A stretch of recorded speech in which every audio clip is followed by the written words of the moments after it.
As Director General of the National Center for Good Governance, I, V. Srinivas, am pleased to welcome all the international civil servants participating in today's ITEC NCGG webinar on administrative innovations. I also extend a warm and hearty welcome to our distinguished speakers, Sri Sanjay Singh, Secretary DRPG, Sri Sanjay Bhattacharya, Secretary Ministry of External Affairs, and Dr. Neeta Verma, the Director General, National Informatics Center.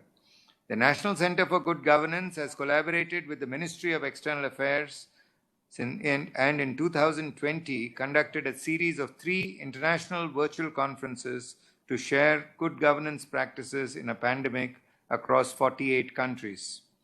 This current series of 3 ITEC NCGG virtual conferences have been titled Administrative Innovations. The virtual conferences have been convened on August 6th, September 5th, and October 6, 2021. Administrative innovations represents a significant part of administrative reforms undertaken in India. The Government of India recognizes administrative innovations under the scheme the Prime Minister's Awards for Excellence in Public Administration, under which innovations are categorized into central, state, and district level innovations. This series of good governance webinars focuses on India's best practices in administrative innovations at national level undertaken in the central ministries and departments. Today's webinar focuses on 2 important innovations, the Passport Seva Kendra, implemented by Ministry of External Affairs under the leadership of Sri Sanjay Bhattacharya, and the e-Office, implemented under the leadership of Dr. Neeta Verma by the National Informatics Center. We are happy to receive such a holistic response to this webinar with 150 international civil servants and 120 Indian civil servants participating in today's event. This massive response strengthens our resolve to disseminate India's best governance practices on a global platform. With these welcome remarks, I invite Professor Poonam Singh Ji to kindly introduce today's speakers. Thank you, sir. Sanjay Bhattacharya.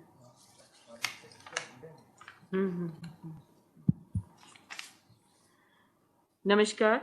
Good morning, you all. Now, I would like to invite our lead speaker. We are very thankful and grateful to our esteemed lead speakers. Sri Sanjay Bhattacharya, Secretary, Consular, Passport and Visa Services and Overseas Indian Affairs, Ministry of External Affairs, Government of India. Sri Sanjay Bhattacharya is an Indian Foreign Service Officer, 1987 batch. He is currently the Secretary for Consular, Passport and Visa Services and Overseas Indian Affairs, Ministry of External Affairs, Government of India.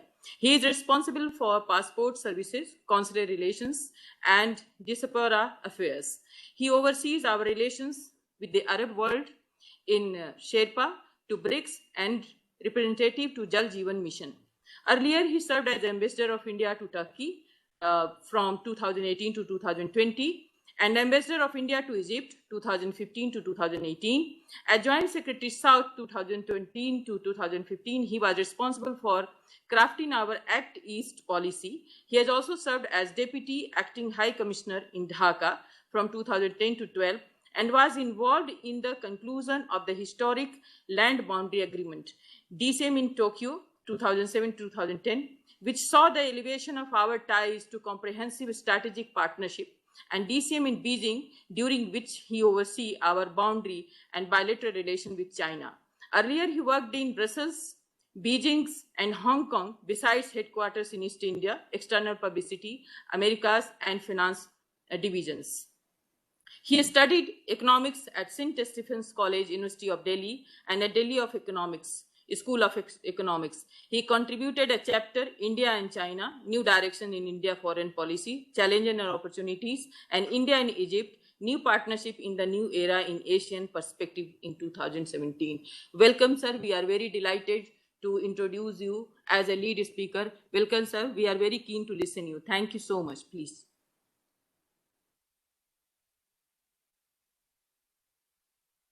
Shri Sanjay Bhattacharya, Secretary, External Affairs, please. Thank you very much for inviting me to this webinar, Srinivas, my dear friend, and for those warm words of introduction. This is indeed a very special moment because we are sharing some of our experiences, some of our best practices with not only our friends and colleagues within the country, but also with civil servants and diplomats in different parts of the world who are part of our ITEC partnership and ITEC network. I thought we would focus on today's theme.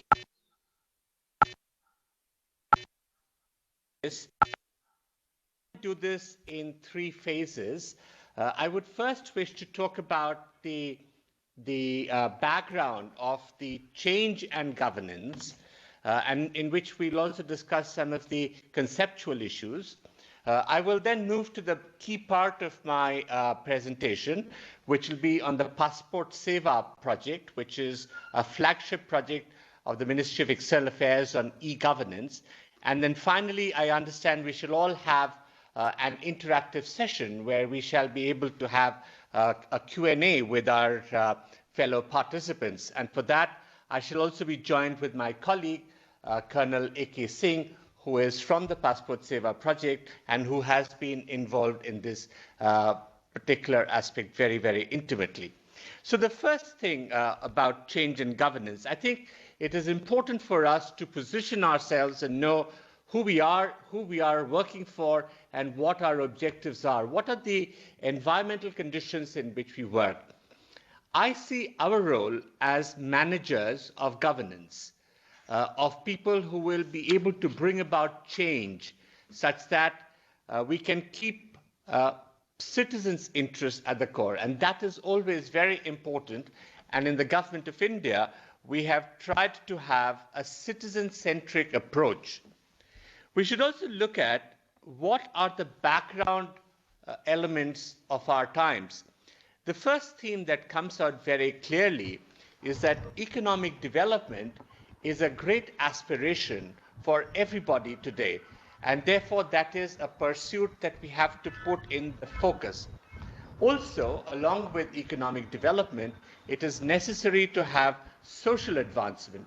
And therefore, when we look at the SDGs, which we have accepted as nations and members of the United Nations, these are the aspirational aspects that we should look for.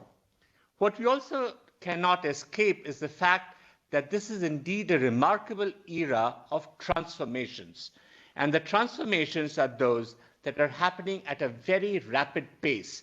And in some ways, this also changes the level of expectations that the people have, the citizens have, for whom we craft policy and implement policy. One of the good things that has happened is that the technological advance that has come about, the information revolution that we are all part of, has brought about and enabled us to actually use these as vectors in our policy instruments. And therefore, we can reach out to much more people in a much more efficient manner.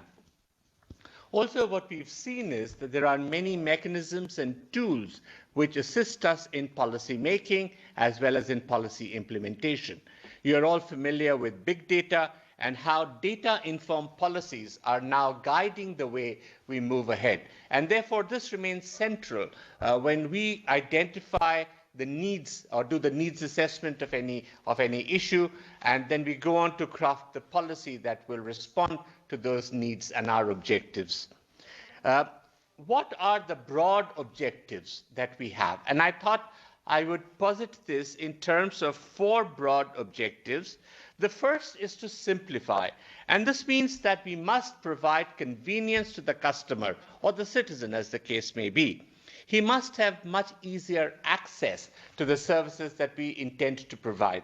And therefore, there must be a certain modification, simplification of the rules and procedures that we have that govern the structure by which we govern, by which we deliver services, so that it follows that particular aspect of simplification. Also in this, particularly in the Government of India, we have looked at compliance requirements in trying to reduce the compliance requirements that the citizens or the customers have to undertake. The second very important element that we have to keep in mind is efficiency. In today's world, if we are not efficient, we are out of business. And that runs true for the government as well, because in this we are like a service provider. So what does it mean on the ground? It means that it must have faster service. It also means that it must have a more predictable timeline. It also means that these timelines are those that people can understand.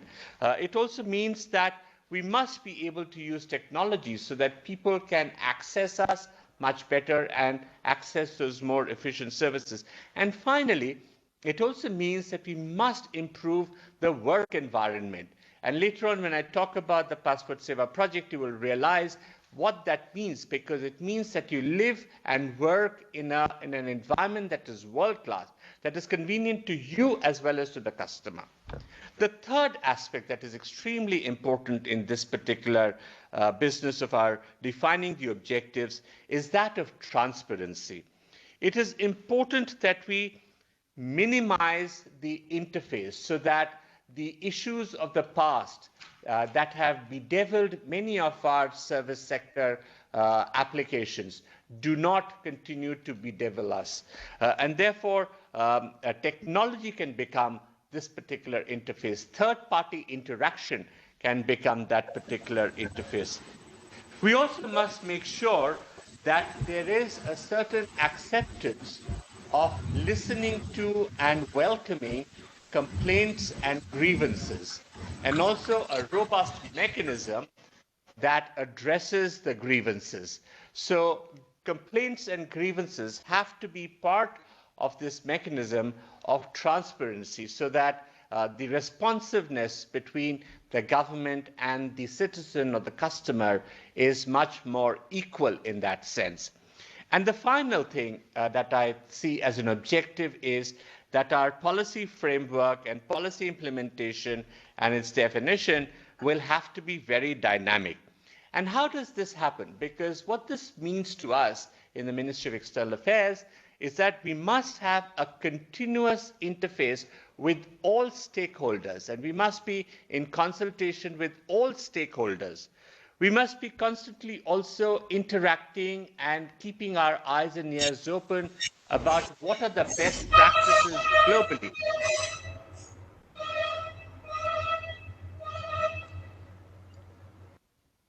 Can you hear me?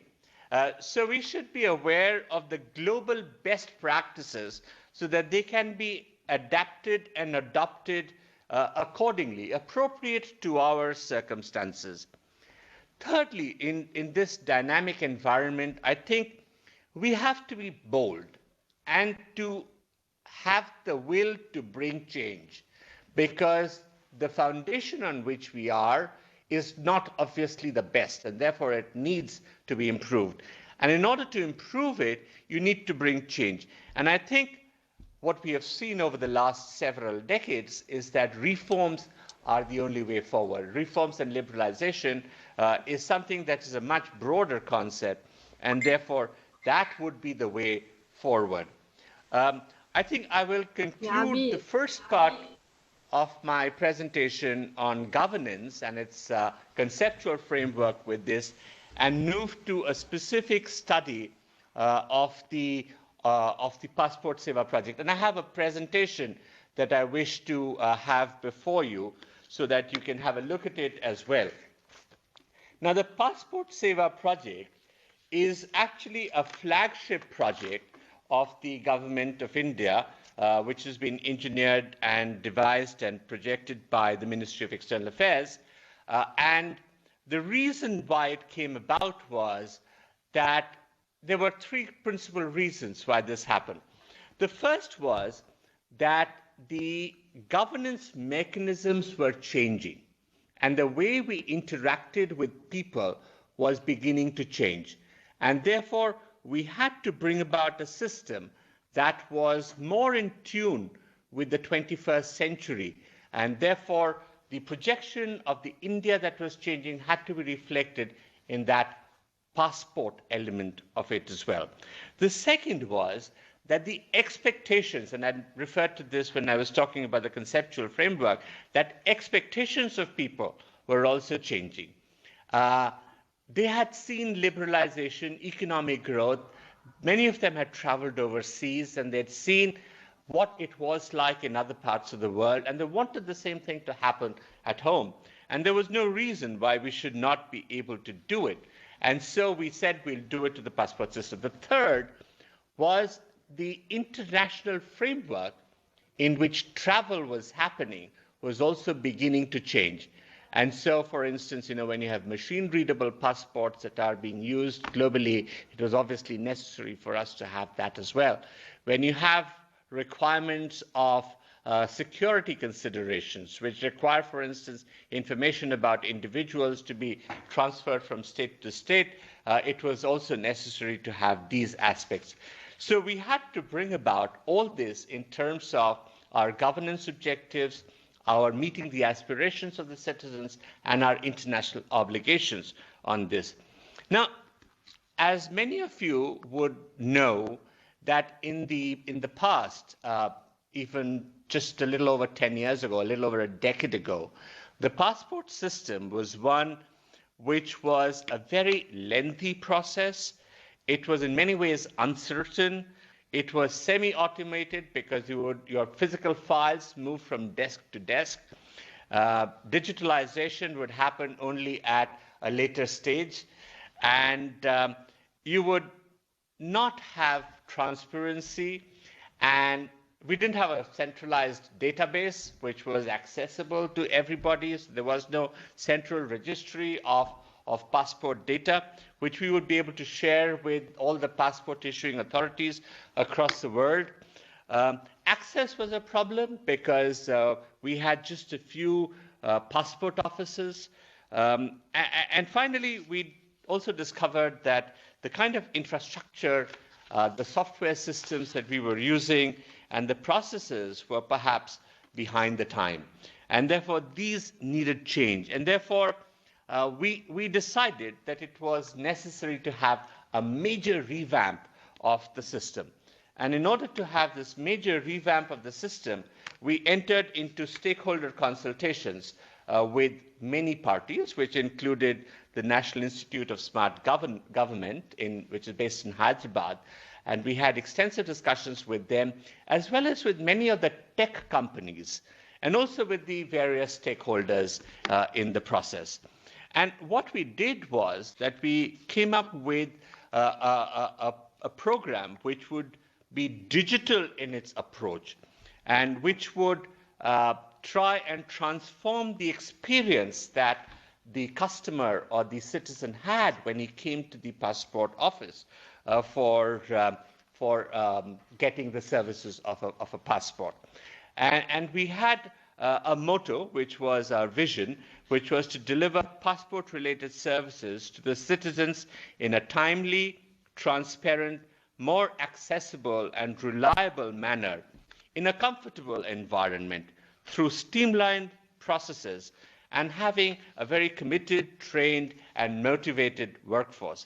And in order to do this, what we did was that we worked out a program which was going to be broadly digitally oriented. In other words, we found that the way ahead was really to use the data systems and to use the power of data to improve efficiency and to provide service level conditions to the people, to the citizens, so that they would realize that they were actually having a better deal. One of the things that was very important in this was to make sure that we had a single window approach, and I'll come to that in a moment. But part of it was also to provide much broader access. As I mentioned, in the past, we just had the passport offices. We had the system through which we then realized that we could have as many as 78, which was subsequently increased to 93 passport Seva Kendras across the world. And these were state-of-the-art office buildings and spaces where the customer, the citizen was treated as a customer, would come into an air-conditioned environment, be given a token, he would then be led to a table, and I'll show you those experiences in a moment. We also realized that we would have to provide a similar experience when we go across the world to our embassies overseas, where passport services are also provided. And also to provide the facility through digital means so that you could, from the comfort of your home, on your laptop, and now even on your mobile phone through an app, be able to file your application anytime, anywhere, be able to access a Passport Seva Kendra at any particular place of your choice. And then later on, we also introduced a system through the post offices and we've set up 426 post office Passport Seva Kendras, which has expanded the reach considerably. And through that, what we've been able to do is that we've reached out to remote corners of India.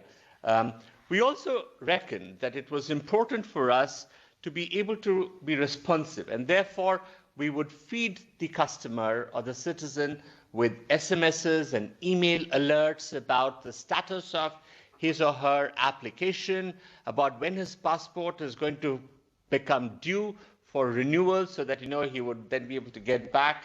And in all this, we also used things like mobile apps and social media, so that we would be very, very up to date in our response pattern. This was a practice that was actually very, very appreciated by the government mechanism, and some of these pictures show how it received a rapturous welcome within the government, and the Passport Seva project became one which was lauded as one of the better experiences of e-governance. Now, this would not have been possible, as I was saying earlier, without a very strong and robust stakeholder consultation process in which every stakeholder was made a part of the process. And the citizen, as you can see, is kept right at the center, in the core of it. And what we did was that we tried to bring everybody onto the same table through interactive processes, so that we would have the best outcome and a dynamic solution. We also realized that your partnerships matter amongst the stakeholders, and this was one of the early projects of the government in which we went in for public-private partnership. The PPP model that was adopted for the Passport Seva project was between the Ministry of External Affairs on the one hand, and our partner was the Tata Consultancy Services. The ministry, the government, retained all the strategic, sovereign, and fiduciary roles. The partner provided the front office, and they also provided continuous technology and systems upgrade. And I think we were able to achieve a sweet spot that was very convenient. And that was actually mutually beneficial for both of us.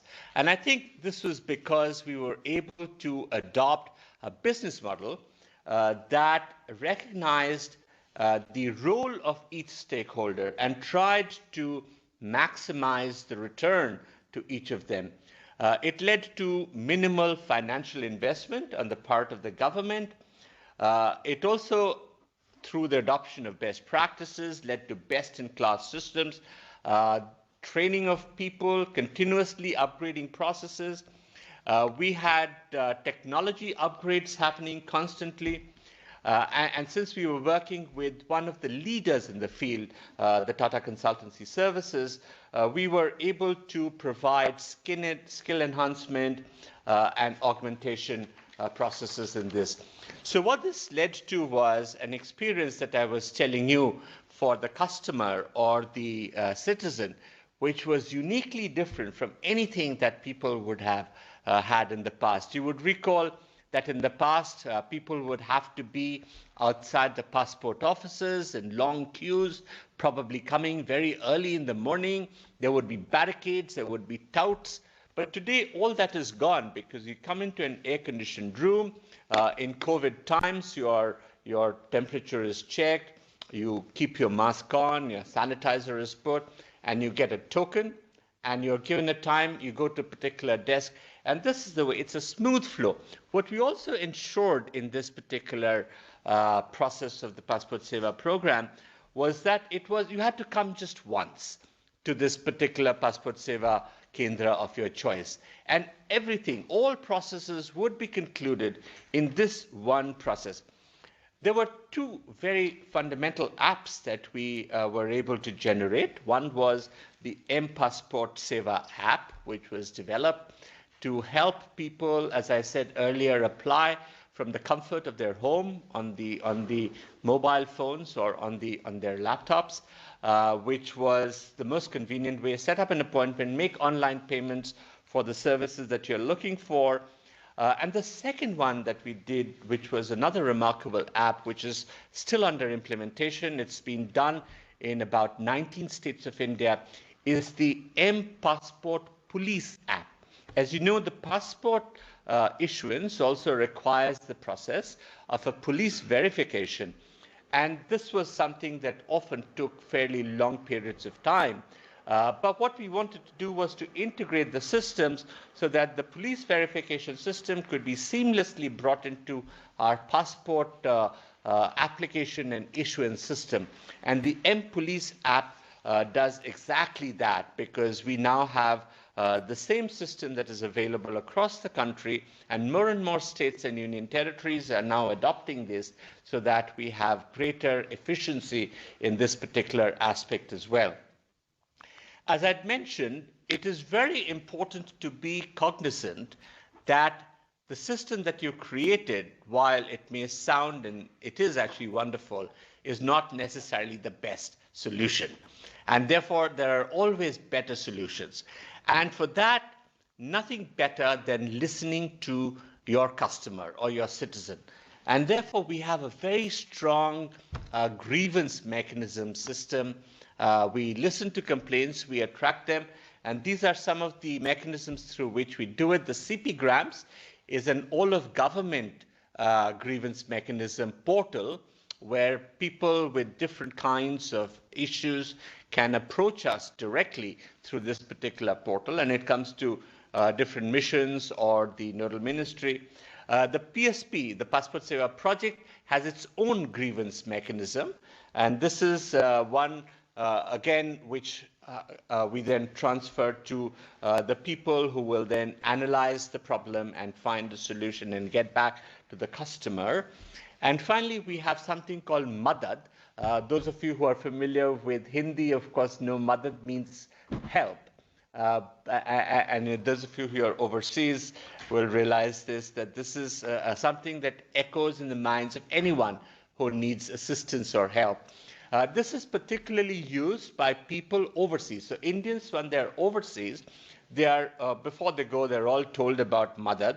So they will then, and most of them have gone through something called the e-migrate portal when they went abroad on jobs. So they are familiar with Madad, and they will then approach Madad and let us know their complaints, which will then be addressed. As you can see, the Passport Seva project has been quite a unique one. We've had many achievements. We issue about over 1 million passports, 11 lakh passports annually. We have reduced the time that we take to issue these from about 20 days to about 10 to 11 days, including the police verification time. We have a system called Tatkal passports, which are usually issued within a couple of days. We are the third largest issuer of passports globally, and we've seen that the increase in numbers has been quite phenomenal. And so this has been a very, very happy process for us. But we remain committed to continuing and continuous change, and I want to share with you my last slide because this is important. What we are now moving into is Passport Seva project phase version 2.0.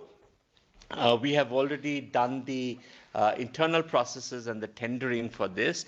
And what Passport Seva project PSP 2.0 will do is to bring in technology in a much, much greater way. The use of biometrics and facial recognition, the use of artificial intelligence for pre-verification of documents. We've already done one of the things that we wanted to do as in PSP2, which is document validation through the DigiLocker. The DigiLocker is one which has been set up by one of our brother ministries, the Ministry of Electronics and IT. And this is a repository of documents across the country for a range of things which can be used for the passport services as well. We're also moving into more green technologies, and that will become also part of PSP2. And finally, next year, as you know, is our 75th anniversary of independence. We are an old country, an old nation, but a young nation at the same time. And so on the occasion of the 75th anniversary of India's independence, we are planning to unroll e-passports, which would be ICAO compliant and would be compatible with the best practices everywhere. And so with those words, I want to conclude saying that while the Passport Seva project has been for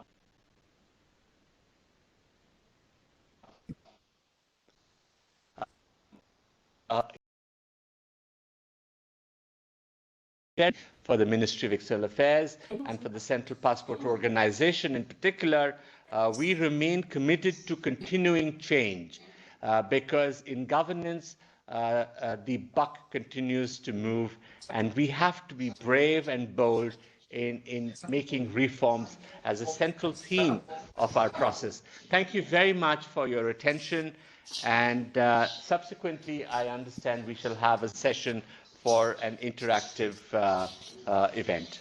Thank you. Thank you very much. Let me thank Secretary, Ministry of External Affairs, His Excellency Sri Sanjay Bhattacharya, for ushering in radical reforms and transformational governance in administration of passport Seva Kendras. And the transformation is surely visible in terms of the numbers that he has shown. I'll request you to kindly stay on in the web room for the question-answer session after the second speaker's presentation. It gives me immense pleasure to invite Secretary, Department of Administrative Reforms and Public Grievances, Sri Sanjay Singh, to this webinar, and I'll request Professor Poonam Singh to kindly introduce him for his remarks. Thank you. Thank you, sir. Good afternoon. Now we are delighted to inform you that Secretary DRPG is here. Welcome, sir. I would like to give a brief introduction about him. Sri Sanjay Singh is an Indian Administrative Service Officer. He is an experience of around 33 years in civil service in various sectors and departments at the federal and states level of the government. Sri Sanjay Singh is presently Secretary to Government of India, Department of Administrative Reforms and Public Grievance and Department of Pension and Pensioners Welfare, Ministry of Personal Public Grievances and Pensions, Government of India. Sri Sanjay Singh was a Special Secretary in Department of Agriculture and Research Education and Secretary, Indian Council for Agricultural Research, Ministry of Agriculture and Farmers Welfare. Prior to joining in DARE, he has also worked in the Ministry of Communications as Administrator, Universal Service Obligation Fund, where he was responsible for policy formulation and implementation of telecommunication infrastructure projects, such as BharatNet project, to provide broadband connectivity through optical fiber cable to over 250,000 Gram Panchayats. Gram Panchayats, these are the grassroots institution of village local self-government, and mobile connectivity projects to remote and unconnected parts of the country. He has also worked in the Ministry of Rural Development and Department of Consumer Affairs at the federal level. Sri Singh has also worked in the area of school education, higher education, as well as skill development in the government. Sri Singh is a postgraduate in the International Law and Economics from World Trade Institution, Switzerland. Welcome, sir. Welcome. We are very keen to listen to you, sir. Kindly give the inaugural address to this webinar. Thank you, sir.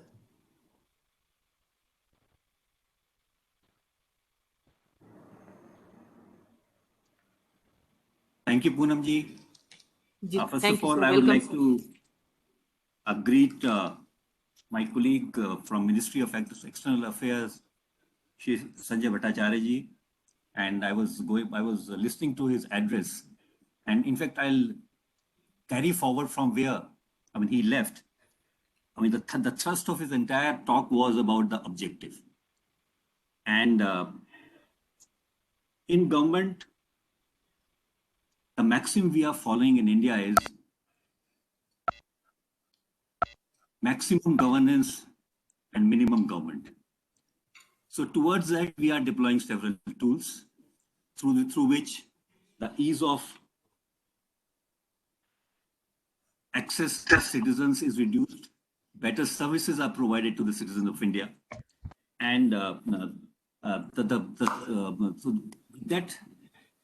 in perspective, I'm going to touch upon the trajectory we have followed towards administrative reforms, administrative innovations, and the way forward, where we want to reach ultimately.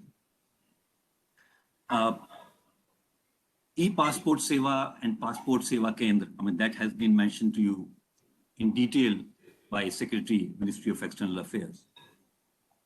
These are some of the examples of service delivery which have really reached the cutting edge level and benefited, I'll say, almost all the citizens in the country. Administrative reforms for us has been a continuous process which hinged on, number one, the availability of the technology and whether that technology addressed the need of that particular time. So accordingly, we have evolved over time. When computers were not there, we were delivering services, doing governance and administration through without technology processes, with computers coming into existence. That was the first phase of reforms which was brought in and driven by technology. Then came internet. And now we are embarking onto the third phase of reforms in terms of the impact and the access. That is through integration of artificial intelligence, machine learning, data analytics, big data, and so on. All our innovations in administration and administrative reforms, they have primarily addressed process reengineering. And when this aspect has been met, then we have deployed the right kind of technology to deliver and to meet the objective which we have devised for ourselves. Innovations in administrative reforms, in administration, in service delivery, they are all around. I'll say that we primarily are working at the two levels, the front end and the back end. So front end, the kind of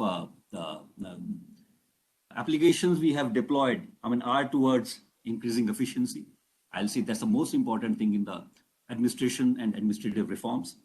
And increasing efficiency improving the quality of decision making, speeding of decision making, monitoring of the decisions which are being taken, and so on. So that's plank number one of which is at the front end.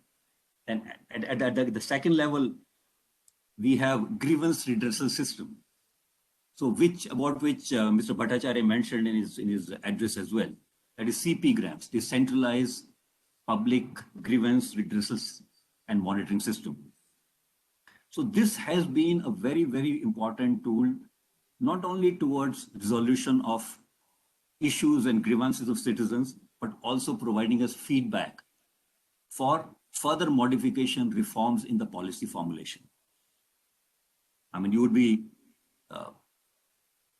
interested in the numbers which we receive, the grievances which we receive annually, and I'll say that, I mean, they are over around 3 million grievances we receive annually on the CP Grants portal. Out of those, more than 90% are resolved, and the resolution, how it has been done, that is communicated to the citizen. Citizen provides his feedback, and on the basis of that, the further action is taken regarding in the department and so on. So CP Grants is a very, very effective tool towards increasing efficiency, which I mentioned right in the beginning.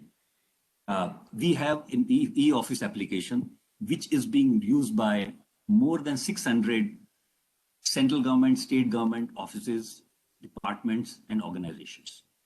Now we are in the version 7. As I hinted upon, that in this, the current version of e-office, so we are attempting to integrate the modern analytical tools into the system so that intelligence is provided to the system for better governance and for better policy formulation, so the inputs are available with us. At the front end, along with these two interfaces, these two segments which we are really targeting, there is third one is the citizens' access. And the citizen access is through the several modalities which we are really targeting, and all the departments in the government, all the offices of the government, they have their presence on the website. So one is through that. How does the citizen access the information which is meant for him or her? So that's the so the ease of access of information to the system, whether it's rules, regulations, acts, enactments, and so on, whatever information is required by the citizens. So there is a modality, there is a process through which we are able to provide to information to the citizens in a very simpler kind of a process. And towards this, the most important interface which we have is the Aadhaar card. The Aadhaar number, which is a unique identification of citizens in India.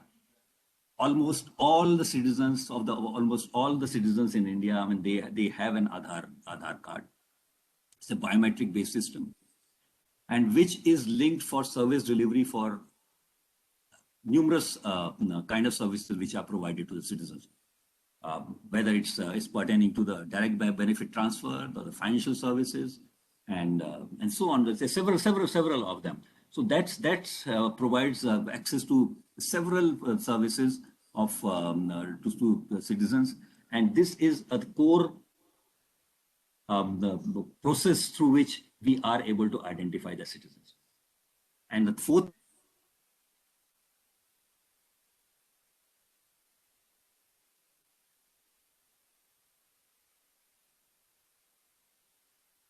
was, which is in front of organized. I mean, in the primary one, that's one. So this is the kind of a structure which we have. I mean, we are targeting the 4 aspects, and then I'll say that also at the complicated framework which exists, so that a better monitoring can take place, so that the people who are involved, engaged in the delivery of service, I mean, their capacity is such that they are being able to provide the service ease and of quality. So towards that, there is a framework, a capacity building of the government employees, government people who are with the government. And there is, of course, there is entire framework of ethics and transparency, which exists and which is the backbone of our system. And in India, we follow the zero tolerance in terms of the probity, in terms of the ethics, and so that is taken care of at the back end. through the numerous kind of numerous kind of rules, regulation, and the implementation framework which we have in place. And some of those, the major ones are also the Right to Information Act, which provides transparency in terms of government working, and any citizen can access any information pertaining to him from the systems, from the government system. And we also have a framework, a very, very robust framework of government employees evaluation. So this broadly is a structure which exists at the front end and the back end. And with this in mind, we are providing and moving forward towards administrative innovation and administrative reforms. Administrative reforms is a continuous process. I mean, as you know, that we are a federal country where a large amount of work happens at the state levels, and large innovations are also happening at the state level. So to be able to call out, to be able to recognize some good practices which have been deployed and which have come into being through the state's framework, we have an elaborate kind of architecture through which we incentivize and recognize and provides awards to right kind of innovations, dealing with governance, dealing with administration, dealing with service delivery, and dealing with the transparency aspects of the government. We have two awards in the government. One is the Prime Minister's Award, which is provided for innovations. I mean, which is provided for innovation at cutting edge level. So for that, the entries we receive from all of our over 600 districts, and pertaining to anything, I mean, where only the salient aspect we cover or we take note of is that is the delivery of service which has impacted the citizens. And it can pertain to the through deployment of technology. It could be through process re-engineering or through tweaking with the management process and so on. So that is a very, very important framework through which we put an emphasis on new initiatives, we recognize them, and then we put them in a structure where they are replicable, where they could be replicated by other parts within the government at the same level. The second one is pertaining to, which is specific to the service delivery. So where the e-service delivery framework we have, and accordingly we have awards for e-service delivery. And under the e-service delivery, numerous kind of applications which are being deployed all over the country. I mean, they are assessed, and the good ones are awarded as well. So this under this entire kind of a framework, so we are really targeting. I'll say again, repeat that. I'll say why, who, and for, and what. That what is this? What is the intervention? What is the innovation that we are doing? It is targeted to who, and that is who are the stakeholders, and how important are those stakeholders? What are their needs, and for why? I mean, what is the objective of that? So with these three broad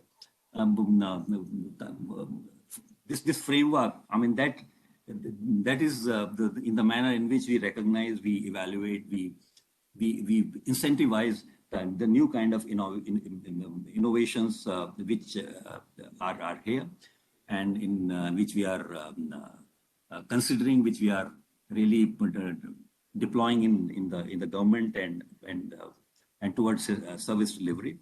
And to be able to evaluate the level of good governance, we also have developed several kind of frameworks, several kind of indices on which we measure that what is the level of good governance. And good governance also includes the grievance redressal. So presently we have embarked on developing a framework for evaluation of good governance of grievance redressal, and so that we are able to evaluate and analyze the grievance disposal part of that government, of various offices, various kind of organizations within the government in a real-time manner. So this kind of a framework, ultimately, we believe that is going to be very, very beneficial, because through grievances, we come to know several things, which has also hinted by Mr. Bhattacharya, that they are helpful in our not only resolving the problem, not only having a knowledge of the kind of problems which the citizens are facing, but also provide us enough material for the policy kind of resolution as well. So this is the broad paradigm, broad framework under which we are working towards innovation. And e-office, which is the subject matter of this entire discussion, I mean, that is a very important part of governance in India. We are in the version 7 right now, and so 7 iterations have already happened, and we have different kind of technologies have put in place. So now we are going in for the integration of the higher level technologies, which would provide intelligence to the system. And we have already done a pilot regarding usage of such technology, which I'll say in the name as artificial intelligence and machine learning, and through which we are able to segregate what are the kind of issues and so on. So this is all which I wanted to share with you. So I am immensely thankful for your attention, and also thankful for presence of Mr. Sanjay Bhattacharya, and we also have our technical arm of the government, NIC. So I am very happy to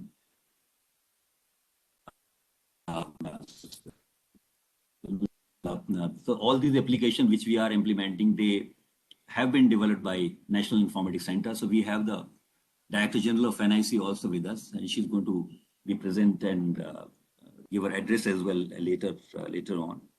And thanks to all, ladies and gentlemen. Thank you. Thank you very much, sir, for the inaugural comments. Let me now welcome the Director General of the National Informatics Center, Dr. Neeta Verma, for a presentation on e-office. I'll request Professor Poonam Singh to kindly introduce her to the audience. Thank you so much, sir. Good afternoon, ma'am. Dr. Neeta Verma. Dr. Neeta Verma, Director General, National Informatics Center, NIC, Ministry of Electronics and Information Technology. She has been an active proponent of leading citizen engagement through technology-led government initiatives at various levels of governance. She was instrumental in setting up the technology platform for MyGov, which is a citizen engagement and crowdsourcing platform engaging over 1 crore citizens. It was under her leadership that NIC launched Open Data Platform to release government data in open for public good.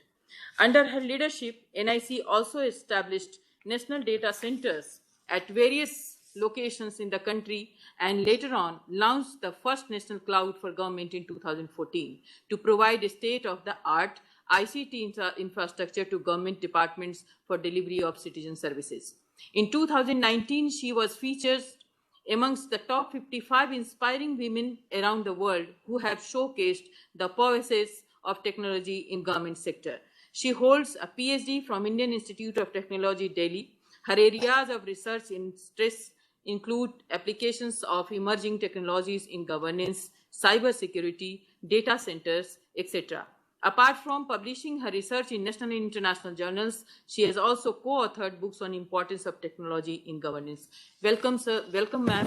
We are very keen to listen to you and your experiences as implementations you have, which are being implemented in Government of India. Welcome, ma'am. Thank you. Good afternoon, everyone.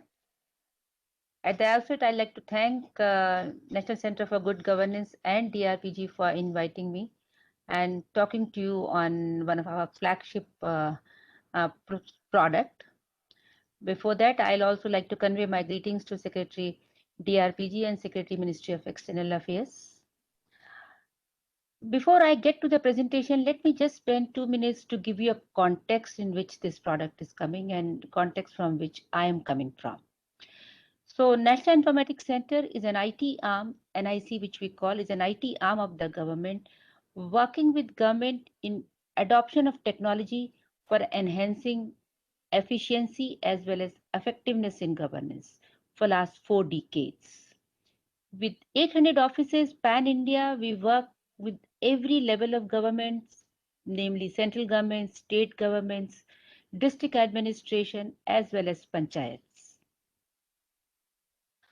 And as far as our work is concerned, and all our efforts have been towards digital transformation of these government entities, and we work with them on not only bringing in use of technology in the internal functioning of the government, we also work with them in introduction of technology for delivery of information and services to the citizens and all stakeholders of the government. Another important thing which we have done, which is very unique to our country, is that we have set up an exclusive ICT infrastructure for an exclusive use of the government, dedicated infrastructure, which encompasses from multi-gigabit network to data centers to now cloud computing. We have our own government messaging servers, gov.in, nic.in, and then also instant messaging and other infrastructure pieces like video conferencing network, which has been at the core of government functioning in all these during these tough times of pandemic. We also have Center of Excellence in Emerging Technologies, through which we keep exploring the use of new technologies and their possible uses in government for better delivery of services or enhancing efficiency or transparency in government functionings. With our experience of 4 decades, we have converted some of our experiences or solutions into world-class software products, which can be adopted, which is being adopted by government entities pan-India, and we are also working with some of the governments across the country, across the world, who could also use these software, and some of them are already in dialogue and somewhere it has been there. So e-office is one of that software product which is today being used, as Secretary Sir has told, about 700 organizations, government entities at central government, state level, as well as district, and even academia and PSUs, public sector units, are also using this product. It's such a generic in nature. Let me now share that presentation and tell you some details about e-office and how it has evolved over time.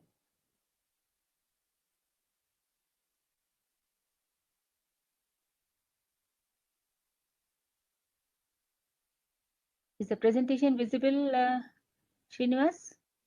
Yes, yes, we can see the presentation, but it is not in presentation mode. It's still in slide mode. So we'll go into the, yes. Now? Yes, yes, thank you. It is visible. Thank you. Thank you so much. So as we all know that files, receipts, and letters and documents are the most important assets in any organization. And as government over that time, we've produced and managed immense volume of documents.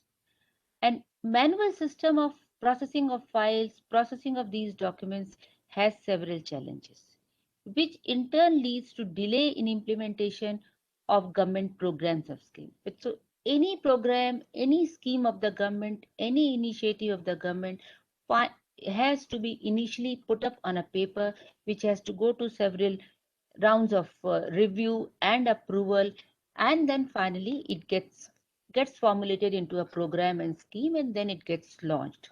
All that works happens on files. So efficiency of files, it is not only important from the efficiency point of it, it has a bearing on the overall functioning of the government, overall welfare of the citizens at large. So challenges which we had in manual system, and which I think all of us well understand, is searching any information, retrieving or tracking a particular file in case of need where it is becomes difficult. Storage of these files over the time as time passes and secure preservation of these files is also a challenge. When we have to move files from intra to between the department, that file movement, and sometimes if a ministry itself has presence in different location itself, because file has to manually move through a system of messengers and dark sections and all those things, it has inherent delays. And now think of state governments who have districts spread all over the geography, all over this thing, where if files have to move in this manual fashion, you understand how much time it will take for the movement of the file. Then the natural disasters like fire, flood, insects, rats, and fungus, the files, the paper-based files are quite vulnerable to these kinds of things. And the theft of files, the loss of physical files is another challenge one has. And in these files, we many times make copies and documents. A lot of paper gets kind of spent on really maintaining this paper-based file, because every time you have to send it to someone, you have to make a copy and then send it across. If there's a circular, it had to be earlier made that many copies and then send across. So this was the context in which we had begun this project of e-office in the year 2009 and kind of made an attempt to convert it into a digital workplace for a government as a whole. And I'm really thankful to our early adopters who have extremely helped us in really evolving this project, as was told it is version 7 today, to what it is today. It's very difficult very different when you're doing a software project or when you're doing a software product. Because when you are doing a project, you have a user and user gives the requirement, you have to simply translate it. But when you have a product which is being used by, let's say, today 600 entities, everybody will have his own requirement.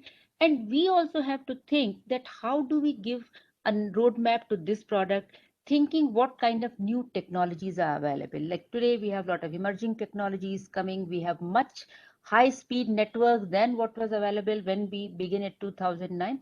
So you have to change, you have to listen to your users. At the same time, you have to also drive a vision for your product. So it needs far more planning and far more thinking than when you're doing a simple software project. And I'm really grateful to my team, which is headed by Mrs. Rachna Srivastava, who's sitting next to me, who has really passionately driven this project all this while. And this project, one of the good things has been that they have been very good listeners. They have a very big project management team and a technology-based system of recording each and every requirement of every department. And then because it's a product, so every requirement cannot be met instantly, but there is a roadmap drawn that this is going to come in an interim release, or this functionality will be introduced in this thing. Because when understand though we are one government, but when we also have a federated this system, and therefore every state government and district will have their own requirements also. So it has been quite a challenging task, but I'm really happy the way whole thing is evolved. Technology has been a big thing, but yes, attitude and the whole approach to the whole thing also matters. So e-office, what we have today, is based on the Central Secretariat Manual of E-Office Procedures. That is what we have always complied to, which has been released by Department of Administrative Reforms and Public Grievances, Government of India. This product is completely built on open source stack. That day one, this Government of India has a open source policy, because with this we do not have a vendor lock-in, because today's industry, this merger and acquisitions is a very common thing.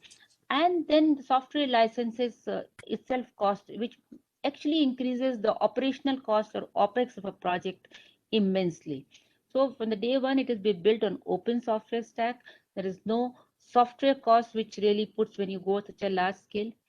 Its design is so generic in nature that the same code is being used across 700 organizations, different entities who are using. It's a single base code of the use, such a generic thing. So whatever, so what we have essentially done is whatever are the desirable features, instead of doing different pieces of code, this has been put into a configurable parameter. Let's say I would like in my file movement in my department to be seen by everyone, or I only want a file movement to be seen at this particular time. There are departments where they say that file movement are predefined. From this person to this person file will go, or from this level to this level rather I should say. So a lot of these things have been pre-configured. Some places people would like to be alerted on email or SMS if the new file has reached into this thing. Some people will only like to know at the end of the day that how many files are lying in my box, or some people will like to have only once in a week. So whatever you would wish to have accordingly. Now we are talking of analytics. So we have built our own analytics. If one wants to see what is the disposal rate of an individual officer or of a department collectively, or what has been the pendency in the department at various points of time.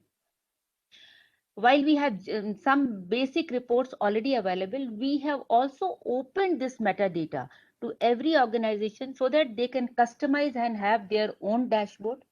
And generally, you know, it's very difficult if 10 of your, I think you will have 10 dashboards. So if organization or ministry has its own dashboard, or where it's monitoring their own schemes, at secretary level, you will have your schemes, you will have your other mandates. So the file part, which is the internal functioning of the government in terms of efficiency, those key performance indicators can also be pushed. So that's a kind of an open framework it has been done. So it can work as an independent system. It can also work as a plugin into the existing ecosystem of that organization. So as you will understand, when everything is digitally, you can the movement can be seen. So it enhances efficiency. It increases transparency, and with transparency also comes accountability. And if I know that my file movement, so I will unnecessarily not keep the file on my table unless there's a reason for that. So accountability to a great extent also comes into this. And we all are talking of climate change and paper green offices and all. So it has immensely helped in promotion of less paper office, greater collaboration and knowledge sharing. I'll just come to knowledge sharing also. So overall, if you look at it, it is not the files, it is actually impacting the decision making in the government or implementations of the government at a larger scale.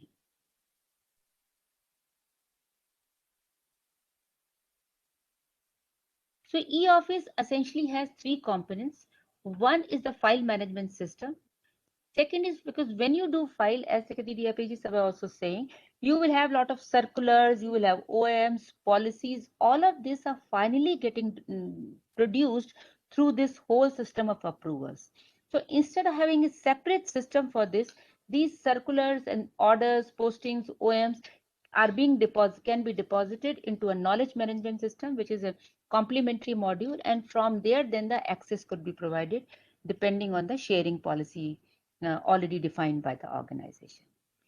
During COVID time, prior to COVID, this system was restricted to be used by government employees from the government premises. That means a secure intranet of the government, which has been set up by an IC, which is called NICNet. You could use from that NICNet only. But when lockdowns happened and there was an urgent need to use this system, because files had to still move, you know, so it had to be done from home. So suddenly a new kind of and parallelly, one thing, because of the mobile revolution and broadband revolution in the country, the mobility of the officers is also kind of on increase. So these two factors made us think that this is a time we should now take e-office to a next level, where how do we provide these employees a secure access, all officers of the government, a secure access to their office. And so while initially it was only access to files, but as we moved, the demand came access to their calendar, access to their emails, access to their notes, access to their documents, because when you're taking decisions sitting at home, you need access to all those things. So work from home is a beautiful interface which kind of virtualizes your physical office. it has component which kind of automates your PA's function also, and so on and so forth. So that is a component which has been recently released early this year, and is evolving as the people are using it more and more. So coming to the e-file component of this thing. So it's essentially a workflow-based system that file can move from one place to one officer to other officer. Right from your office, how the document comes to you. I mean, there could be some file as you go electronic will come, but a lot of paper still comes inward in a paper form, which could be a receipt, which could be a letter, or which could be anything. So you, from there, it gives you a procedure. From there, you can scan that paper and diarize it and make it part of this e-file system. You can create files around on this receipts. You can do notings. You can create drafts, and then you can move these files for approval up and down. And you can now, because of this COVID, we have also introduced new feature where the file can move from one department to other department also electronically within the ambit of e-office. These files have to be given sanctity, so the provision for digital signing, and in India we have, out of our India stack, this e-sign component, which makes signing far more convenient and far more cost effective. It has been enabled for both the kind of signings which is needed. You can search your files conveniently. And as we, can I request all to please mute your speaker? Mute your mic, please. Thank you. And then It is being recorded. okay, so closing of files, because as files go, the government system, sometimes files have to be closed and the job is over. So the process of closing of files and receipts is also there. And there is also a mechanism which is now we are kind of building of interfacing this system with the external applications. Let's say government has this digital platform where it is giving subsidy to let's say to people for housing purposes. We have Pradhan Mantri Awas Yojana. Now the application for receiving a house from the from some person in some far off village will come electronically on that system. It will get processed, and finally one has to transfer the subsidy. Now one has to transfer the subsidy. It has to move on a government system of file, has to be cleared by finance section, and then money has to be released through a through an electronic means again, which is an independent which we call PFMS, Public Finance Management System. It is a separate system altogether. Now, how do you communicate? Because otherwise you have to take all those papers, print it, and then make another e-file out of it, and then move it. And then finally, after approval has happened, communicate to this system so that status gets updated. Yes, you have been, your money has been, this much has been transferred to your such and such account. This whole process, by connecting these systems, we have now come up with an open API framework where we have already published APIs in the open, and we have told all departments, using this kind of a technology measure, you can connect where moment the where moment the file decision has been taken on the scheme system, a file can be automatically made and pushed onto e-office, where e-office gets its file created and moves for approvals. After decision has been done, that decision in the form of a PDF file can again be shifted back to that system from where this request has come. We have made it so generic that today any IT system of the government, by central government or state government, can comfortably interface with our e-office system and make this whole thing again paperless, or seamless rather.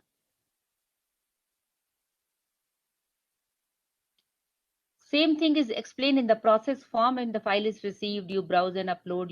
You have to enter some metadata about the file, from whom it has come and what is the subject, and so on and so forth. System will create a diary out of it. It will give a unique number to each file through which you could rather track it later. And then you can do all notings, you can sign it, and finally it can move. And then finally in the paper, it can be communicated to this. So to that particular scheme or to that particular individual. in this, just to keep because this system is used by the lowest level functionary in the government, that means LDCs, UDCs, and everybody. So we have tried to do a lot of similarity as the typical green sheets we used to have in our office, and the system of green sheets and correspondence on the right side, that has been quite a bit simulated so that they get the feel of working on similar kind of a same kind of a system. This is looking a little blurred because we have masked the contents on this particular thing. Now, if you look at this here also, this is how the e-office interface looks like. Wherein, especially in e-office 7, lot of configuration has been done. Supposing you have a simple e-file, left side you are seeing the noting, right side you are seeing the correspondence. But let's say you want to add another note to it. So you can add a note to it. You want to see supposing you have a huge correspondence, some, let's say 200 pages, which is there into some files. So if you want to really browse through this, instead of going through this 200 pages, you could have this table of content, and which is automatically generated as correspondence has been added. You click on the correspondence and you directly view that particular thing. Now, supposing you want to see two correspondence side by side, you want to see file, and you want to note all those things you want to see on the same screen. So you could switch your view, and you could have a view where on the left side the file which had come to you, right bottom left what noting you are going to make, and on this side you can refer to one OM, one circular, or any other correspondence which has been put. So that way, this was the requirement which was coming from many of the organizations, because they were saying large files, doing noting and browsing through has to be made easy. So this is another feature which has been added. So this is just a very symbolic representation that how we have moved. There was a time we used to write MIPREF files by writing, then we moved to typewriters, then personal computers and word processors, and today you have e-office, and all file work gets done within e-office only. And we also understand that security is going to be an important aspect. So all communication which happens within an entity or between an entities is always completely encrypted and on a secured network, and files are always digitally signed. Knowledge management system is like standard knowledge management system. Again, open source based platform. The advantage, as I was saying, is supposing if you have issued any circular, that circular must have been approved by the file. In the normal system, first the approval comes, then the circular is being prepared, and then it has been sent through mail and all of the things. In the e-office kind of a system, once you have done the circular, you can simply push it to KMS system and just send a notice, and it will start showing on that intranet portal of that ministry, or it can directly from here be pushed to your website also, provided you have built that connection. So not only publishing and sharing this information, which is also an important aspect of governance within the government, across the departments, or even with citizens, all that can be very easily facilitated. Only thing but needed by the department is to identify which document is granted which level of sharing. Once you define that sharing, accordingly this document can be pushed to different public and private repositories of the ministry or department. So authentication, again, it is a single sign-on. That means once you sign on in e-office, you can do your e-file with the same. You can use your work from anywhere portal, and you can also use your knowledge management system, KMS here. It also has document workflows and all, and we have also added a OCR. Sometimes if the scanned document in the correspondence or some document has been put, using the OCR function, you can search this document and find out and locate that document. That tagging can be done. Every department can define their own criteria of tagging. I mean, under which subjects or under which sub-subjects or domain they would like to tag their documents. And individual, supposing I have some of my own documents which I have kept for my own personal use, I can add extra tags to those metadata to that particular thing. Subscription, if I say, supposing any transfer order in my organization issued in, like NIC has 800 offices, and transfer orders are being issued even at the state level. So if I want to see any transfer has happened anywhere in India, I should be given an alert. So whenever transfer order is there, it will be there. Any circular from the admin has come, let me know. So I can always classify that these are all documents whenever new published are being done, and sharing among users, as I said, a policy has to be done over here. Work from anywhere, I have already explained. Instead of this, I'll directly take you to the screenshot, which will better explain. So this is our work from anywhere. If you see, there are 4 windows. What 4 things you would like to see is configurable at an organization level. Like here at NIC, we have said we like to see a calendar first, because in calendar, I get to know what are my today's events. And if this is a VC meeting or web meeting, I can simply click on this and connect to my VC room. And is not necessarily whether it is WebEx, whether it is Microsoft Teams, whether it is our own Bharat VC, it has plugins developed. You can connect to any of these VC systems. On the bottom, the e-file component of e-office, whatever files are pending in my e-box, it will show me all those things. I can click here.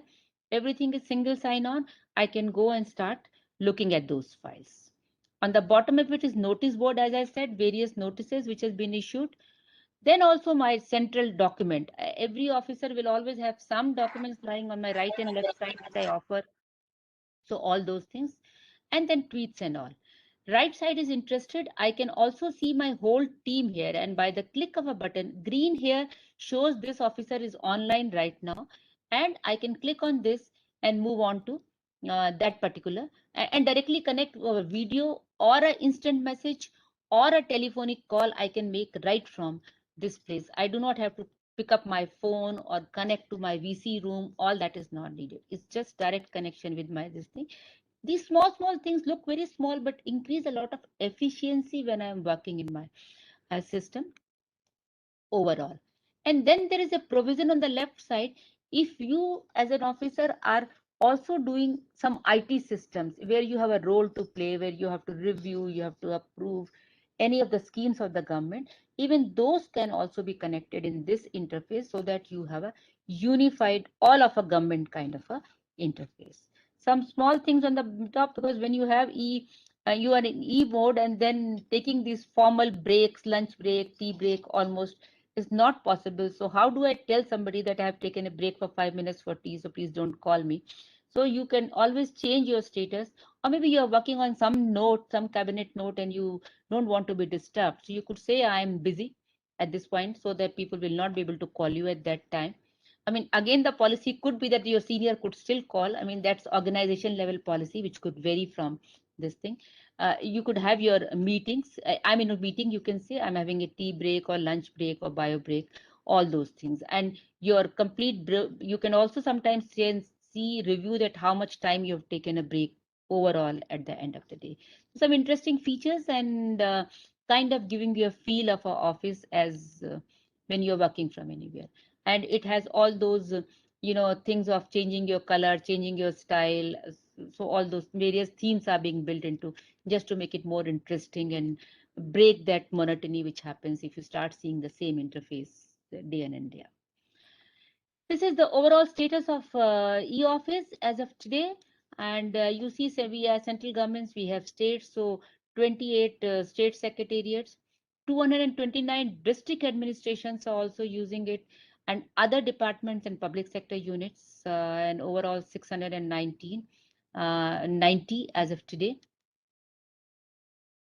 And in terms of usage, we have 6,87,216 government employees across India who are registered to various instances of e-office. Over 2 crore or 23 million, whichever way you understand, e-files have been there. Similarly, receipts, and 48 crore or you can say 4 million have been 483 million have been over the time. The movements of the files have happened on this system. On this is just a story, an interesting thing. Sometimes when you have these lockdowns and all, how do they bring innovation? So this is one our district collector in in the Jagat Singh Port district of state of Odisha, and he has narrated his experience that how during lockdown using e-office he was able to serve his customers, that means citizens of that place, and particularly people with special abilities. How could we really help them in faster processing without their coming to office, without him coming to office sometime? And also how subsidies to the, because this lockdown also brought loss of income for many people, so government introduced a whole lot of subsidy or schemes for these people to be able to cope up during those times. How could he efficiently manage all those things, three offices and narrations? So all I'm saying is that it could be well used at the is being used at the cabinet secretariat level, prime minister level. It is extremely used at the same time, even at the office of the district and even down for that matter. And this product, we had government of Sri Lanka had made a request. The only thing I wanted to tell you that while implementing in Sri Lanka, we realized it took us by calendar only 3 days to implement this in Sri Lanka, and then what we realized that all Commonwealth countries follow a same system of noting. Therefore, this system without any change can be implemented in any of the Commonwealth countries straight away. And we are already in touch with 3-4 more countries where we are going to implement it. In terms of an outcome overall, if you look at it, it has definitely helped in quick decision making and faster delivery of services. It has also reduction in corruption and venal practices and red tapeism, because now there's a huge lot of transparency in terms of movement of the file, where is file, for how long file has been there. So because of the accountability and all those things, it has really led to these things. Accountability, transparency is there. In fact, there are some departments where at the top level, it is being monitored. If any file is being kept pendency for beyond a certain point, the alerts go to the senior, to the head of the that department or that organization. Some people, they are giving people reward in case their disposal rate is extraordinary. So people have devised their own schemes around this platform, and a whole lot of innovation we are seeing around it. It has been a truly go green initiative and environment friendly. Some of the organizations have shared is how millions and millions of tons of paper, printer, cartridge, cupboard, office space, which is nowadays become a real precious thing, and you have a huge scarcity on this, how it has really helped on saving all those things. And always available files, never to be lost, whether any natural disaster, fire or anything, your files are always available to you, gives you a different level of comfort and different order of transparency and efficiency. That's all I had to say. Thank you so much. These are the 5 heads under that this is made in Antam. Thank you once again for giving me this opportunity of sharing this experience with all of you. Thank you very much, ma'am. It was very erudite, and it's always a pleasure to listen to your eloquence. We have more than 150 participants from representing 13 countries, and I will invite comments from individual delegations depending on the size of the participation. I'll invite the government of Bangladesh, the delegation from Bangladesh, if they have any questions to our distinguished speakers. We've heard His Excellency Shri Sanjay Bhattacharya, His Excellency Shri Sanjay Singh, and also Madam Dr. Neeta Verma on the administrative innovations being taken up in Government of India. Anybody from the Government of Bangladesh would like to have any comments? Thank you, sir. This is Vishnu Kumar Sarkar from Bangladesh. Can you hear me? Yes, we can hear you. Please pose your for question. giving us We'll take up 3 questions at a time. Yes. Yeah, thank you. Thank you. I think we have learned a lot from your experience, and we in Bangladesh are actually practicing both things like e-office and e-passport. I just like to know about e-office.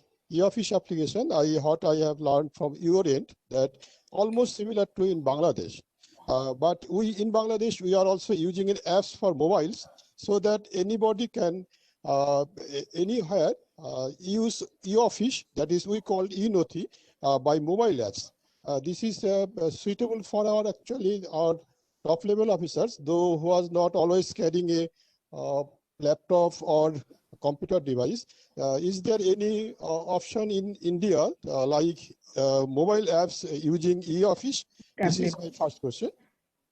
And my second question is like e-passport. We are also using same thing. I guess what I learned from your end that the passport automation system, but we have only limitation that what I have read that you are giving single visit for the e-passport, single visit, and you have using Aadhaar card like our NID, our national identification card.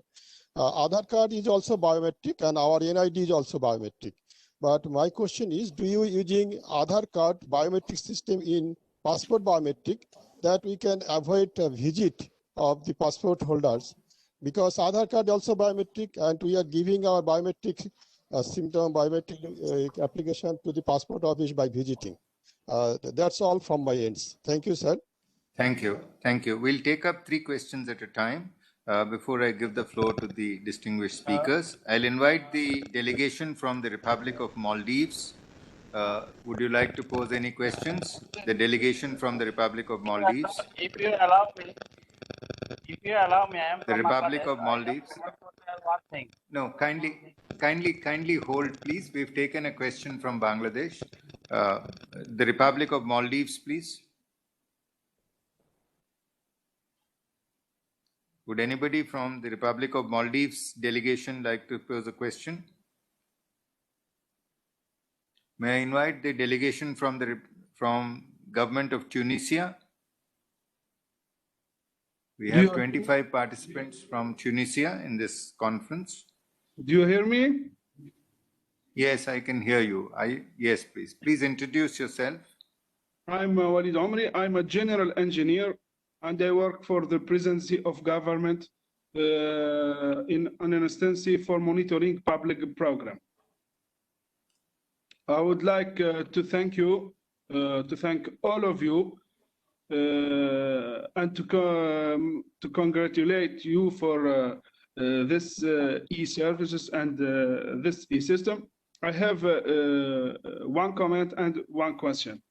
The political stability and the political will is very important in developing a new technology, because the technology is here, but we have the will to use it, and also the culture of the civil servant, the culture that they have to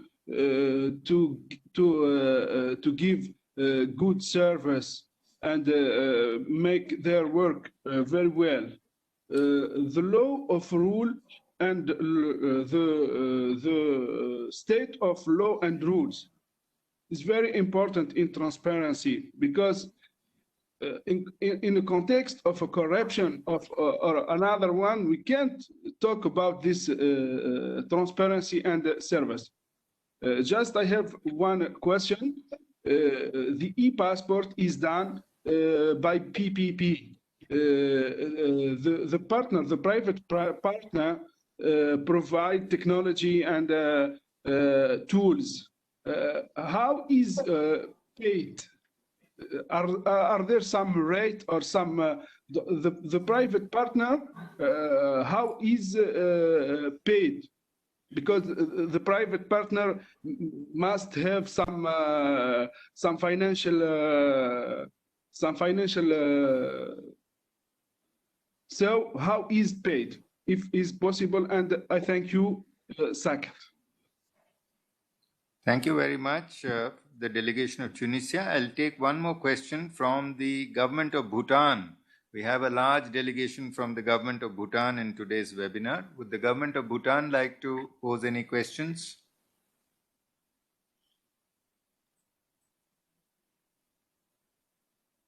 If not, I'll go back to the government of Bangladesh delegation. You had a supplementary question. Could you please pose your question, government of Bangladesh?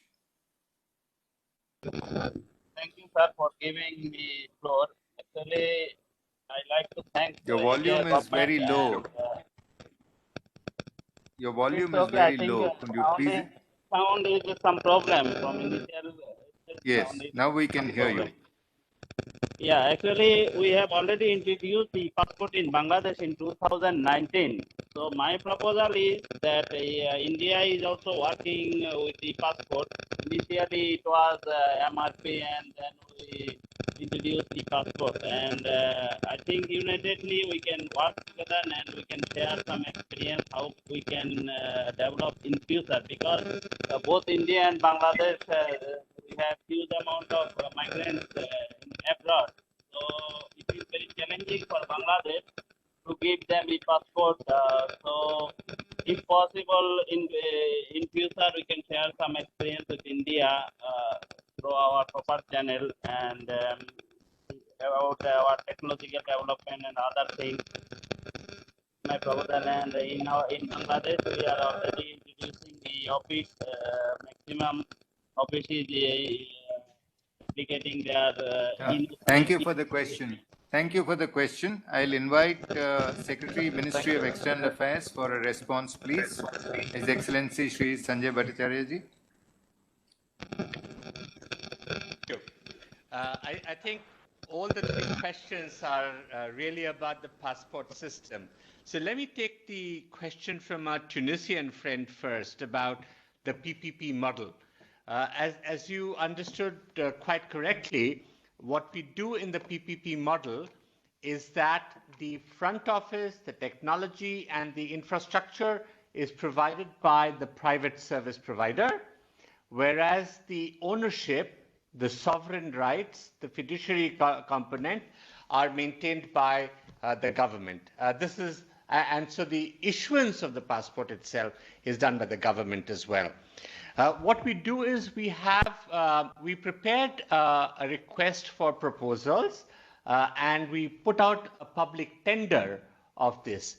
What we had specified in the tender process was that we would be setting up, as I said, 78 passport Seva Kendras, which would have this kind of technology, this kind of facilitation, and that would be the infrastructure that would be provided by the private sector service provider.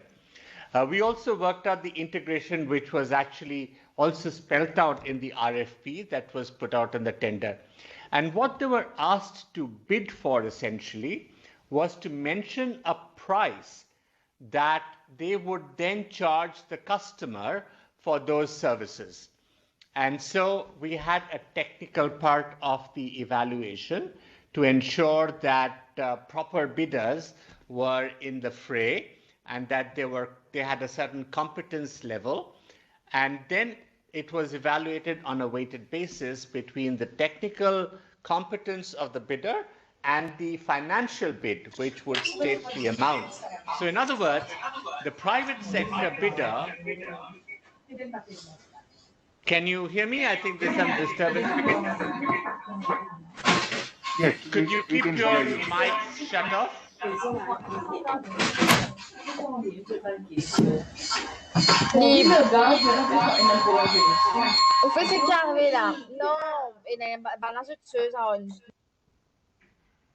Thank you. So the private sector bidder is over here not only for quality but for profit, which is just the way the private sector should work. Now, referring to the two questions and comments from Bangladesh, the second one was about sharing of experiences on e-passport. As you know, we had introduced the e-passport on a pilot basis about a decade ago, and we are now going to have a rollout which would be all e-passports in the days to come. There are so many countries, and we have gone through the best practices that were available, and we always welcome the collaboration and sharing of experiences with our friendly neighbor, Bangladesh. So we'd be very happy to do that. The other question that you mentioned about from our other friend in Bangladesh about the use of the UID, like the Aadhaar, and how we can then we have a single visit approach and how we can completely avoid the visit. So currently, what we have as by way of identification is a set of 14 different documents, one of which is Aadhaar. In other words, not all the documents that one has to provide for ID has to be Aadhaar. So the citizen comes to the Passport Seva Kendra for his biometrics, which is captured when he comes there, and also currently for the verification of his physical documents, because while we have introduced the DigiLocker system, which I mentioned, the DigiLocker does not contain all the documents that the person might actually need to provide. So increasingly, and this is where data and digital data particularly becomes more relevant, is that as we move ahead in the days to come, when more physical data is available in the digital form and we can access them through DigiLocker or other such secure platforms, we would perhaps even obviate the need for persons to actually physically visit, because we would be able to do a lot more of these functions in the virtual mode. But we are still not there. And thank you for those questions. Thank you. And let me remind the audience that Sri Sanjay Bhattacharya spent many years in Bangladesh as Deputy High Commissioner to the High Commission of India in Bangladesh and has very close relations with Bangladesh. May I now invite Dr. Neeta Verma to take the question with regard to the e-office, please? Yeah, thank you. I think the question was whether e-office can be used on mobile. So of course it can be used on mobile, but generally, on mobile, reading these big files becomes very inconvenient. So we have actually customized this so most of the officers have this access to tablets, or laptops. So laptops, in any case, it was always accessible. Now it has been also customized for use on the laptops, iPads, and other tablets. So using on that, people find it very convenient, and this requirement of mobility gets addressed very soon. But once in a while, if you have a file just to be approved, you can do even on your mobile. But the experience on tablet is far better. And the other thing which was a comment like saying the political will and the culture is critical. It is definitely for any digital government initiatives. And in the e-office, a lot of credit goes to Department of Administrative Reforms and Public Grievances, because they have been very closely monitoring and promoting the use of e-office or use of electronic files. It further got amplified during COVID, but before that also they were very closely monitoring. A lot of interactions happen. In fact, they have also introduced some kind of a reward system or award system, which is being conferred every year by the Honorable Minister of the people who have not only implemented e-office, whose overall performance on various key performance indicators which have been defined by the department has been high, and they've been kind of acknowledged for their efforts. So these kinds of small initiatives, in our case, DRPG has been very supportive. It really helps, in proliferation of these kinds of initiatives. Thank you. I'll take a second round of questions from the other participating countries. May I invite the delegation from the Republic of Ethiopia? Would you like to have any questions, please? The government of Ethiopia, delegation.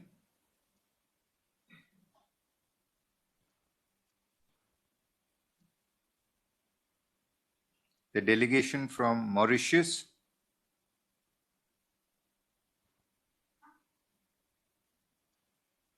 The delegation from Kenya.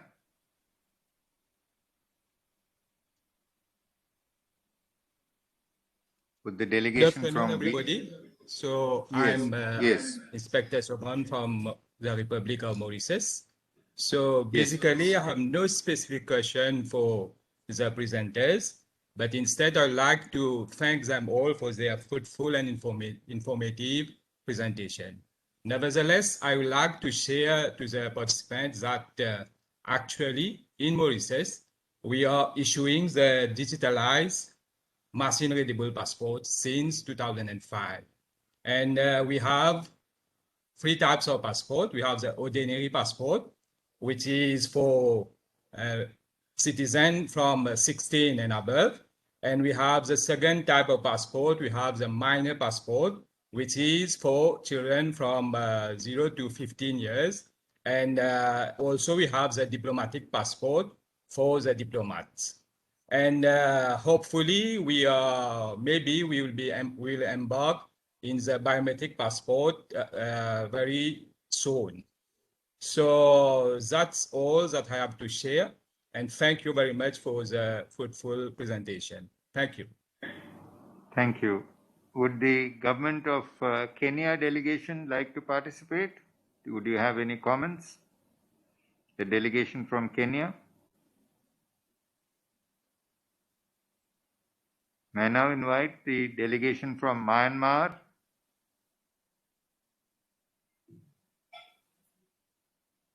The delegation from Indonesia? Can you hear me? Yes. Myanmar, please. Yes, please. First, The delegation I'd like to from Myanmar. say thank you for inviting Myanmar to this training. I got valuable knowledge about e-passport and e-office from senior officers of India. I have no comments and questions. Thank you. Thank you.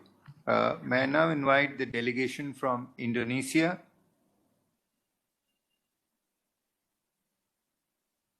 Do you have any comments from the delegation of Indonesia? The delegation from Afghanistan?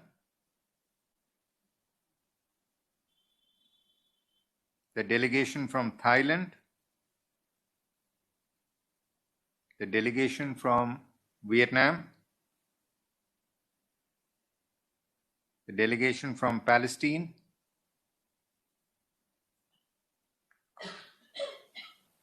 The delegation from Vietnam, would you have any questions? Okay. I think we have covered all the delegations and there are no further questions. So let me request Professor Poonam Singh to, no, the delegation from Vietnam, would you like to have any comments? Hello.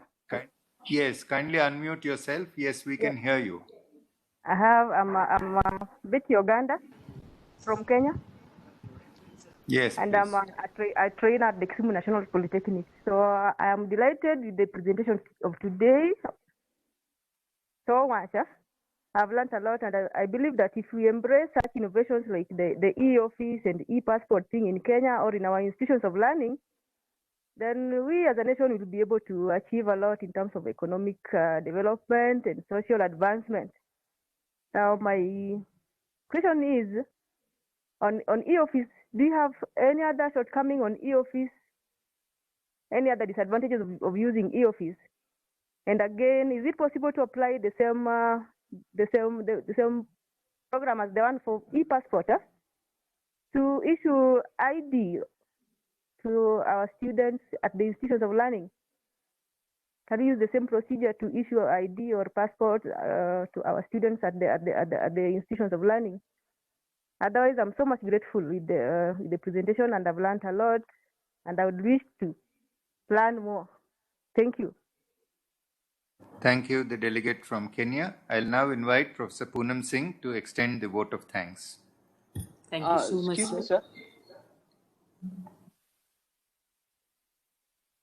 Excuse me, sir. No, we have to close the session. Thank you. Kindly send us your question in chat. We will respond to your question. Yes. Thank you, sir. Yes, please. Thank you so much, sir. It's a great privilege for me to propose a vote of thanks to you all for this great event. First of all, we would like to extend our sincere gratitude to Secretary, Department of Administrative Reforms and Public Grievances, Government of India, and Chairman of Management Committee, NCGG, Sri Sanjay Kumar Singh, sir, for gracing this auspicious event and addressing the participants at the inaugural session. Thank you so much, sir. We are very thankful and grateful to our esteemed lead speaker, Sri Sanjay Bhattacharya, Secretary, Consular Passport and Visa Services and Overseas Indian Affairs, Ministry of External Affairs, Government of India, and Dr. Neeta Verma, Director General, National Informatics Center, Ministry of Electronics and Information Technology. Thank you so much for accepting our invitation to share your vast experience in respective fields with the audience. I'm sure that all participants have benefited a lot. Now, on behalf of NCGG team, we express our sincere gratitude to our Director General NCGG and Additional Secretary DRPG Sri V. Srinivasan, who has given his immense support and guidance to make this event a grand success. Thank you so much, sir. We would like to appreciate the audience of the webinar comprising of international civil servants from ITEC countries such as Maldives, Bangladesh, Tunisia, Somalia, Ethiopia, Myanmar, Indonesia, Morocco, Afghanistan, Bhutan, Vietnam, Thailand, Kenya, etc. Previous speakers of Good Governance webinar series of NCGG, leading faculties of public administration over 100 universities of India, district collectors from aspirational districts of India, faculties of public policy of Indian Institute of Management, resource person of NCGG, senior officials from DRPG. We are really thankful and grateful to all for participating in this auspicious event. We would like to acknowledge Indian Technical and Economic Cooperation, ITEC, Ministry of External Affairs, Government of India for their great cooperation and support to make this webinar successful. Thank you so much. Finally, I would like to thank the entire team of NCGG who are working behind the curtains for their relentless and dedicated efforts towards execution of this webinar and make it a grand success. Thank you all for your gracious presence at this event and have a good day. Thank you so much. Thank you very much. With this, we conclude the event. Thank you. Thanks. Thank you.